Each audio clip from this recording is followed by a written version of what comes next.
here for our weekly update with Devils player coach Andrew Lord. And Andrew, I know it's been a few weeks, but we finally got the chance to catch up with Joey Martin, league MVP last year. How excited to have him back in a Devils uniform come August. Yeah, that probably should have been our big announcement. We missed that, but yeah, couldn't be happier. What can you say about the guy? I'm sure I've said enough over the last 2 years. Even how good he was the first season, I think the way he's grown, maturity level on the bench, in the room, his game has improved as well. He's a tireless worker.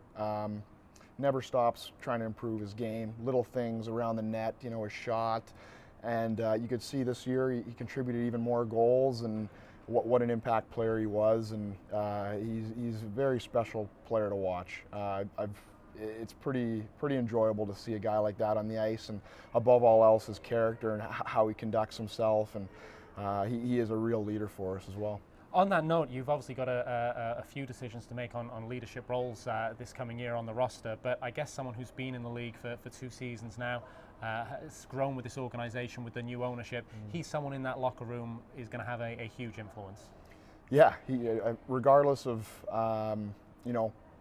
if he's a captain or not, he'll always be a leader for us, absolutely. You could say that about a lot of guys. We have quite a few, last year we had quite a few returning guys. This year we've already signed a few back, and you can just see the confidence growing year on year. You just get comfortable in the league, you get comfortable going to the different rinks, and yeah, he's definitely going to be a leader for us. I think there's still a lot of question marks in that department on who will, end up wearing the C, so to speak. Just to interject, is that, how hands-on are you a coach there? Is that your decision, or is it the guys in the room? Do you take a ballot? How does that? I'm not putting you on the spot and saying who, but I'm saying how maybe. How does that decision get made?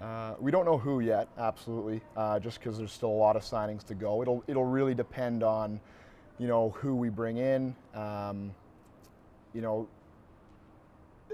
and then from there, I think it's really a collaborative effort. It's myself, the rest of the coaching staff, also reaching out to our known leaders on the team, seeing what their feel is.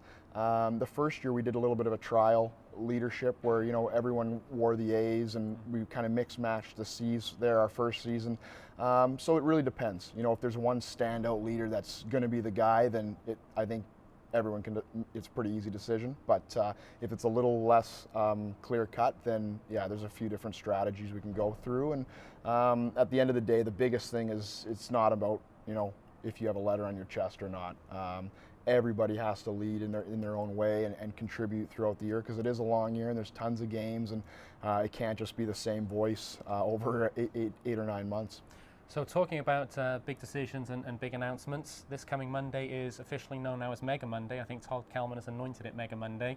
Without giving away too much, what can you let on? There is going to be some signing news, returnees, new players. What can you tell us? Yeah, Todd Kelman's Mega Monday. He's been talking about this for 2 years now. I know he's pumped up.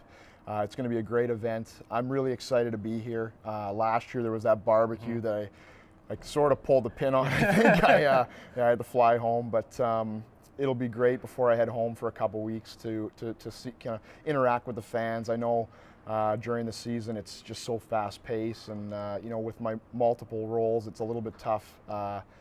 Chatting as much as I'd like, and hearing feedback and whatnot. So that'll be great from my perspective. There will be a few, if not a couple more, or 3 or 4 signings, it sounds like. That'll be exciting for the fans. I'm not going to give much away there, because then you wouldn't show up to Monday, but I expect a big crowd Monday, and I think it'll be a great event. Well, we can clarify 2 issues now, because I do read the forum, I read the social media, and there were 2 guys last year who were known as being on multi-year deals in Gleason Fournier and Guy Doucette, and there's always a little bit of speculation whether those deals will to come to fruition, but as far as you're concerned, come August, Guy Doucette and Gleason Fournier, they're Cardiff Devils players. Yeah, I was surprised when we were chatting off camera that you even brought that up. I just thought it was known. We're really excited to have both those guys back. What can you say about Doucette? Unbelievable goal scorer. He put up 35 this year, and he had a couple droughts as well. Imagine, a little bit more of a consistent season. we don't go through a spell like we did there as a team towards the end. I think he puts up even more, and I think he's very keen to do that. At the same time, his game became so much more well-rounded throughout the course of the season. He really bought into the details of the defensive zone and our structure and what we need to do there. And he's an unbelievable teammate, great guy, another character guy, and we're very fortunate to have him. Fournier, what can you say? Probably one of the most exciting guys to watch in the league, if not the most exciting. You could see when we moved over to the big ice, it just took the piano off his back. It opened up the room for him to skate, make plays constantly, use his great skating ability. A quiet guy, but he's a funny guy as well, and he's a good guy to have in the room. And I'm really excited now that he's kind of got a taste of the league. He's gotten comfortable to see what he can do over a full 75 games or so. I think it'll be something special. Absolutely. When you're thinking about your roster and you have a player like Gleason Fournier, in terms of his defensive partner, just thinking come into it like maybe he's a young guy, young in his professional career, maybe he needs a bit of veteran leadership next to him, such as a Tyson Marsh type player. Those sort of combinations, that sort of chemistry. Are you a coach that looks at pairings, or are you just looking to bring the best possible player you can? No, there's so much that factors in. It's hands, left and right shots, pairings, personalities. I honestly believe you do need a nice mix. You need a dynamic there because, again, it is a long season, and you might throw something together for one game and it might work, but you need things to work consistently, especially for that league title. So yeah, that all plays into it. Sometimes it's having a real defensive guy to allow a guy like that to go on offense. Maybe sometimes it's having another somewhat offensive player with him and they just feed off each other to work with. It is a real puzzle. It's a challenging, complicated one, but to have that piece at this time of the off season is absolutely huge. And I firmly believe he's going to be one heck of a player next season in this league. Now, our routine. I like to throw a couple of tough ones at you during the interview that maybe I haven't briefed you on beforehand. Just asking again about Andrew Lord, the player, as opposed to Andrew Lord, the coach, because on merit, you're absolutely probably still a top 6 forward in the league. But I asked you this near the end of last season. Is there any reflection on your part that maybe you're looking to drop down the lineup a little bit to focus more on the coaching part? And in terms of your longevity in Britain, we speak a little bit off camera. Are you looking to be here for a while and improve your coaching career? But is it a step that you want to take in future to maybe look at your coaching path back in North America? Well, a couple parts to that question. As far as playing. There's definitely times I look back on last season where I wish I'd maybe played a little bit less, especially there's times where, every player goes through their energy phase and then a phase where they're not as fresh. It just happens over a long season. And probably dial my minutes back slightly, but at the same time, I want to compete for my spot just like everybody else. And going into this, I really decided I would separate myself as a player and as a coach, and I think the guys understand that, they respect that, and so far it's worked well. But yeah, every season you're trying to upgrade and get better and better players in, and I think a lot will depend as well on what we do recruiting wise. Second part of the question, long-term coaching. I have my long-term goals, absolutely. It's gonna have to go year on year, see what kind of success I have personally and as an organization here. I absolutely love my time in Cardiff. I think I also need to become a full-time coach at some point here, and then see how that goes as well. But I love the UK. This league, I feel, is getting just so much better. I feel very fortunate to be here at this time because I see the league passing other leagues, and I think that's going to bring more notoriety, more attention to the coaches here, the players here, and I think that benefits everybody across the league very well if the league keeps growing at this pace and attracting great players. You batted that one away perfectly. Let me ask you one more.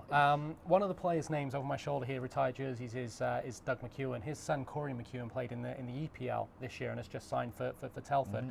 I was interested, between yourself, Jamie Elson, Neil Francis, do you guys keep abreast of what's going on in the EPL and players that might be available, particularly the British players, or are you a little bit reluctant that it might be too much of a leap in standard from EPL to elite? We absolutely keep an eye on everybody, for sure. All the young Brits, even some of the guys that are back in North America. We definitely keep an eye on it. At the same time, it is a big jump, and I think the thing you've seen here with the import level going up is there's just so little room. And even with our own Brits, you know, there's tough decisions and whatnot, and you have to really look across the Brit pool just in the league because there are so few spots at this point because of how many imports there are. I think it is a little bit, you know, it makes it very challenging for the Brit pool to kind of move up to this league and then to get some quality ice time. So yeah, we keep an eye on everybody. You know, a guy like Callum Bouglis is another one that you know, he practices with us, which is great, and it's fun seeing his development over the years. But it is a challenge, and yeah, it is what it is right now.